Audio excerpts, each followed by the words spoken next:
Good morning students. आज हम लोग नेशनलिज्म इन इंडिया के चैप्टर की पहली topic the first world war, खिलाफत एंड नॉन कोऑपरेशन मूवमेंट को पढ़ने की कोशिश करेंगे। आइए स्टूडेंट्स, ये चीज़ें हमारे लिए बहुत ज़रूरी है और इसे जानना बहुत इम्पोर्टेंस है। देखिए स्टूडेंट्स, सबसे पहली बात आती यहाँ पर ये है कि फर्स्ट वर्ल्ड वार हुआ कब था। ठीक है स्टूडेंट, तो फर्स्ट वर्ल्ड वार 1914 में स्टार्ट हुआ था, है ना। और जब फर्स्ट वर्ल्ड वार स्टार्ट हुआ था उस वक्त हिंदुस्तान पर अंग्रेजों की हुकूमत थी, यानी ब्रिटिश रूल था। जब इंडिया, क्योंकि आपको मालूम होगा कि ब्रिटिश लोग भी फर्स्ट वर्ल्ड वार के अंदर शामिल थे, है ना, ये लोग अलाइड पावर में आ रहे थे, तो उस वक्त इनकी हुकूमत हमारे देश पर भी थी, तो इन लोगों को आर्मी की ज़रूरत थी। जाहिर सी बात है, अगर वॉर हो रहा है तो पैसों की ज़रूरत भी पड़ेगी, हथियार की ज़रूरत पड़ेगी, है ना। और हथियार की ज़रूरत पड़ेगी तो पैसे की ज़रूरत पड़ेगी, क्योंकि पैसे से आप खरीद सकते हो। तो अंग्रेज लोगों ने, ब्रिटिश गवर्नमेंट ने क्या किया, फर्स्ट वर्ल्ड वार को लड़ने के लिए, डिफेंस के लिए उन लोगों ने क्या किया, हमारे देश के लोगों को जबरन कहा कि आपको क्या करना पड़ेगा, आर्मी ज्वाइन करना पड़ेगा। लोगों से कहा कि आप हमारे लिए लड़िए। दूसरी चीजें ये हुई कि उन लोगों ने इनकम टैक्स इंट्रोड्यूस कर दिया हिंदुस्तानियों के ऊपर, हर चीजों पे टैक्स लगा दिया, क्योंकि डिफेंस उन्हें अपने आप को करना था, उसके लिए पैसे चाहिए, कहां से ले, तो हमसे वो टैक्स लेना शुरू कर दिए। तीसरी चीजें ये थी कि उन्होंने कस्टम ड्यूटीज को इंक्रीज कर दिया, है ना, यानी जो सामान विदेश से हमारे यहाँ इंपोर्ट होता था, है ना, उस पर क्या कहते हैं, तो उस पर उन्होंने टैक्स लगा दिया, ताकि वही क्या कहते हैं, हमें टैक्स अच्छा सा मिल सके।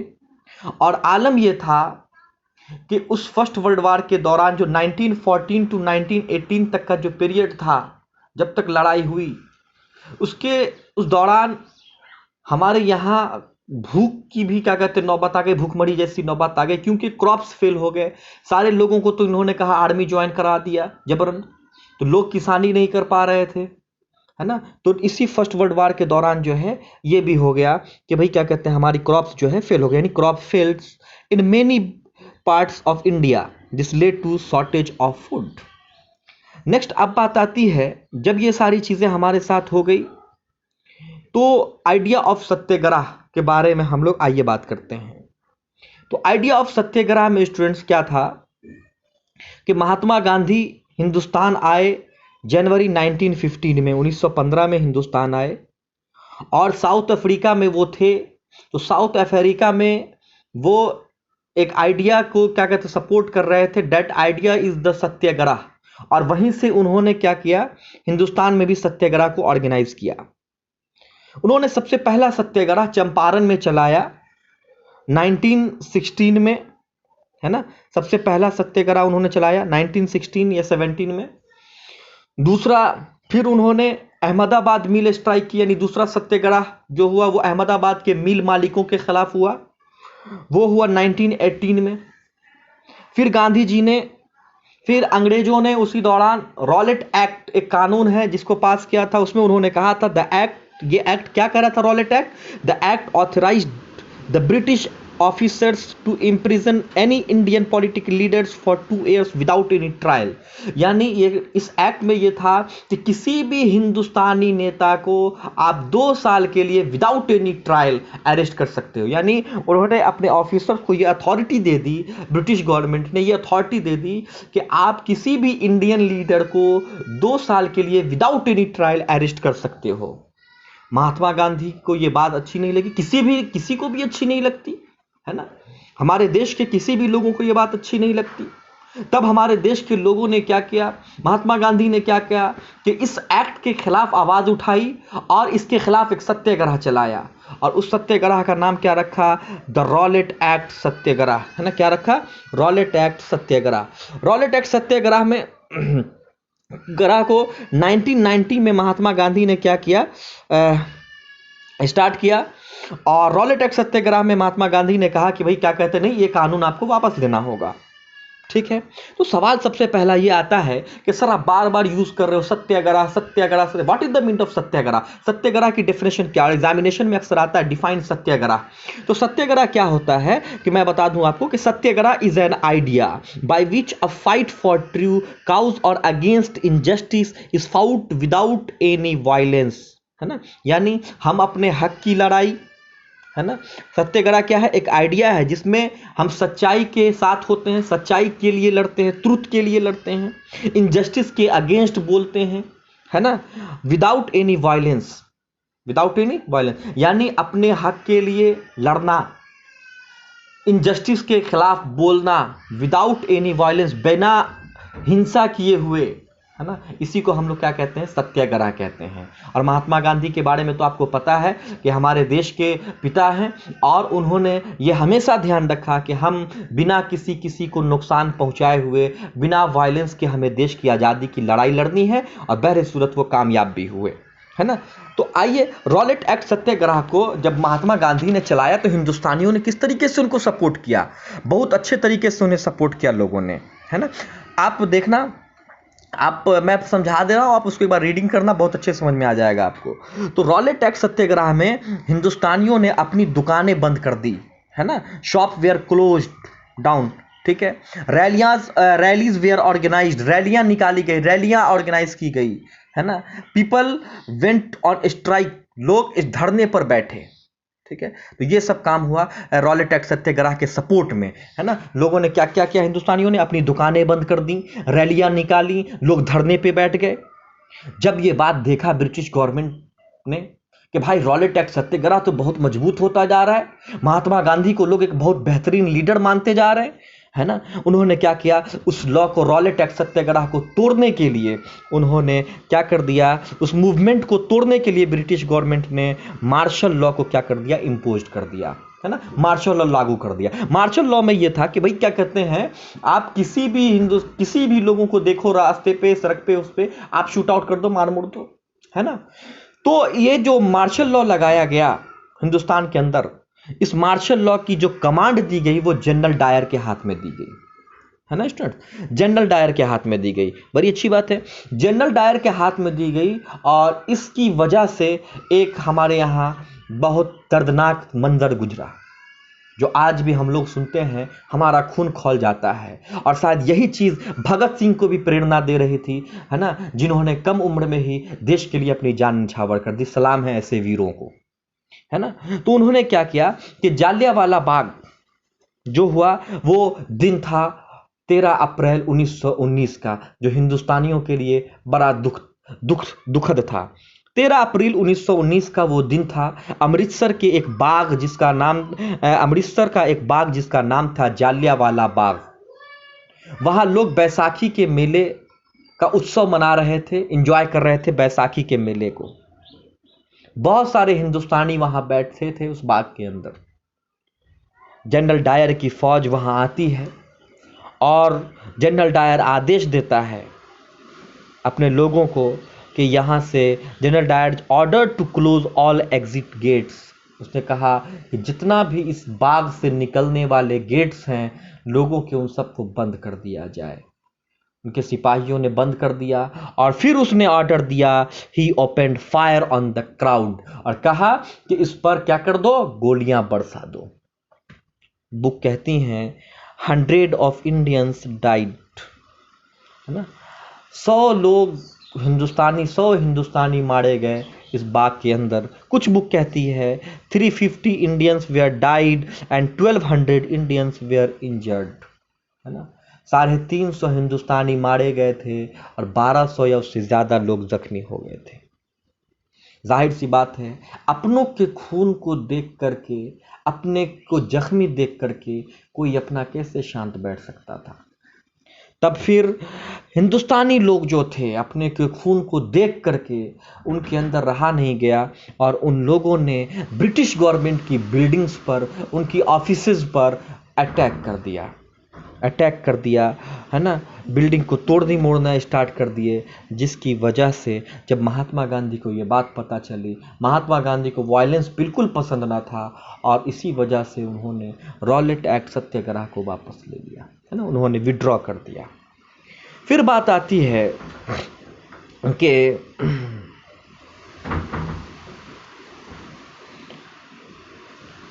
नॉन कॉपरेशन मूवमेंट क्या था। महात्मा गांधी की एक किताब है ना, हिंद स्वराज।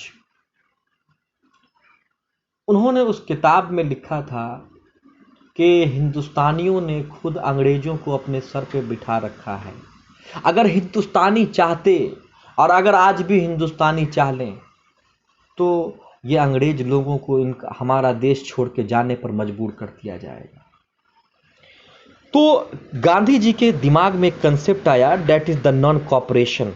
उन्होंने कहा कि यार ऐसा करते हैं, उनके जहन में ये आया कि क्यों ना अंग्रेजों की बनाई हुई हर चीज को बाइकाट किया जाए, है ना, उनका बनाया हुआ कपड़ा, उनका बनाया हुआ खाना, उनकी बनाई हुई हर चीज को बाइकाट कर दिया जाए। फिर तो वो मजबूर हो जाएंगे और वो हमारा देश छोड़ करके चले जाएंगे। ये गांधी जी का कंसेप्ट था। लेकिन इसी दौरान गांधी जी को एक बात और सता रही थी, वो ये थी कि गांधी जी को ये बात पता था कि ये लड़ाई मुसलमानों के बगैर नहीं लड़ी जा सकती है।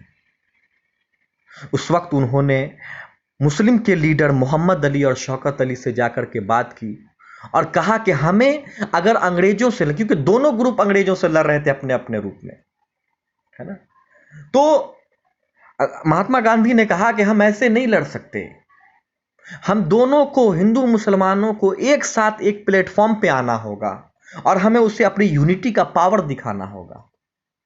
मोहम्मद अली, शौकत अली ने गांधी जी के इस कंसेप्ट से वो लोग एग्री हुए और उन्होंने महात्मा गांधी को सपोर्ट कर दिया। तब महात्मा गांधी ने इस मूवमेंट का नाम बदल करके रखा नॉन कॉपरेशन खिलाफत मूवमेंट। ठीक है, नॉन कॉपरेशन खिलाफत मूवमेंट। जब ये नॉन कॉपरेशन खिलाफत मूवमेंट को लॉन्च किया, किसने लॉन्च किया? महात्मा गांधी ने, मोहम्मद अली और शौकत अली ने। जनवरी 1921 में, 1921 में ये लॉन्च किया गया नॉन कॉपरेशन खिलाफत मूवमेंट को। इसमें बहुत सारी चीजें, इसमें जो है, इस नॉन कॉपरेशन खिलाफत मूवमेंट में बहुत सारे ग्रुप्स ने पार्टिसिपेट किए, बहुत सारे सोशल ग्रुप ने पार्टिसिपेट किए। लेकिन एक बात इसमें इंटरेस्टिंग ये थी कि सब ने अपने अपने ढंग से स्वराज का मतलब को समझा। स्वराज का जो मतलब होता है वो इंडिपेंडेंट के होता है। नॉन कॉपरेशन खिलाफत मूवमेंट के दौरान ऐसी भी मिसअंडरस्टैंडिंग हुई कि लोगों, कई जगह तो लोगों को यह भी लगने लगा कि महात्मा गांधी का राज आ गया है ना, जिसकी वजह से भी बहुत सारी दिक्कतें आई, उस पर हम बात करेंगे। लेकिन हम बताते हैं आपको कि नॉन कॉपरेशन खिलाफत मूवमेंट का शहर पर, हम इसको दो हिस्सों में बांट देते हैं, शहर पर और गांव के अंदर कैसा कैसा इंपैक्ट पड़ा। आइए शहर के अंदर कैसा है। सबसे ज्यादा फास्ट जो ग्रो हुआ ये नॉन कॉपरेशन खिलाफत मूवमेंट, ये शहर के अंदर हुआ। इसमें सबसे पहले 1000 of students left government school. हजारों हिंदुस्तानी बच्चों ने सरकारी स्कूल जो ब्रिटिश गवर्नमेंट की थी उसको छोड़ दिया, सिर्फ और सिर्फ नॉन कॉपरेशन मूवमेंट को सपोर्ट करने के लिए। जो हेड मास्टर्स थे, टीचर्स थे गवर्नमेंट स्कूल के अंदर, उन्होंने रिजाइन दे दिया सिर्फ और सिर्फ नॉन कॉपरेशन मूवमेंट को सपोर्ट करने के लिए। लॉयर जो कोर्ट के अंदर प्रैक्टिस करते थे, लीगल प्रैक्टिस करते थे, उन लोगों ने भी प्रैक्टिस करना छोड़ दिया। जो फॉरेन गुड्स था अंग्रेजों का बनाया हुआ, उन सारे लोग चीजों को बाइकाट कर दिया गया। यहां तक कि जो फॉरेन कपड़े थे, क्लॉथ से, foreign cloths were burned in huge bonfires, है ना, और जो अंग्रेजों के बनाए हुए कपड़े थे उन सबको बाइकाट कर दिया गया, उन सबको जला दिया गया। कितना अच्छा लगा नहीं टाउन में ये सब चीजें देख करके। लेकिन जितना जल्दी ये शहर में ये मूवमेंट जितना जल्दी स्ट्रांग हुआ, जितना फास्ट फैला, उतना ही जल्दी स्लो हो गया। क्यों पूछिएगा रीजन? इसका दो सबसे बड़ा रीजन था। नॉन कॉपरेशन खिलाफत मूवमेंट का टाउन के अंदर स्लो होने का दो सबसे बड़ा रीजन था। पहला रीजन था khadi was expensive and second reason था लैक ऑफ इंडियन इंस्टीट्यूशन। भाई हिंदुस्तानियों ने जो कपड़ा को बाइकाट कर दिया, तो हमारे पास अपना तो कपड़े की मिल होनी चाहिए, नहीं होनी चाहिए? हमारे लोग जो हमने कपड़ों बाइकाट कर दिया, तो हमारे देश के अंदर अपनी फैक्ट्री होनी चाहिए थी जिसके जो हमें कपड़े प्रोवाइड करती, जहां से हम कपड़ा ले सकते थे। तो हिंदुस्तानियों के पास उस वक्त सिर्फ और सिर्फ एक था खादी, और खादी बहुत महंगा था जिसे गरीब लोग अफोर्ड नहीं कर सकते थे। फिर मजबूरन हिंदुस्तानियों को अंग्रेजों का बनाया हुआ कपड़ा पहनना पड़ा। दूसरा यह था कि जिन बच्चों ने स्कूलें छोड़ी थी, इंस्टीट्यूशन से अपने आप को हटा लिया था, भाई उन्हें पढ़ना तो था, लेकिन अफसोस उस वक्त हमारे देश के पास अपनी कोई भी स्कूल नहीं थी, अपनी कोई इंस्टीट्यूशन नहीं थी। फिर से वो बच्चे उसी स्कूल में हारदार करके, ना चाह करके भी जाना पड़ा, क्योंकि एक लड़ाई, जंग जीतने का सबसे अच्छा तरीका यही था कि हम पढ़ करके ही जीत सकते हैं, है ना। क्योंकि किसी का शेर है कि कुछ जंग ज़माने के अंदर तालीम से जीती जाती है ना।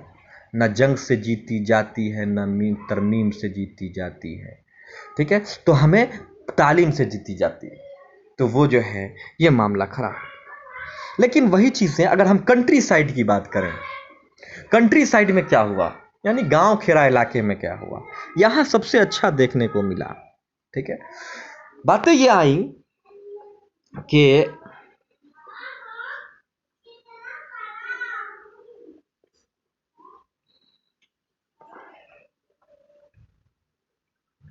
है ना, rebellion in the country side की बात कर रहे थे।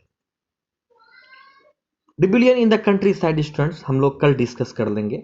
अभी तक के लिए बेस्ट ऑफ लक। आपको अगर अच्छा लगा हो, आप मेरे चैनल को सब्सक्राइब कर दीजिएगा, लाइक कर दीजिएगा। Thank you very much.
तो स्टूडेंट्स हम लोग बात कर रहे हैं फिर rebellion in the country side.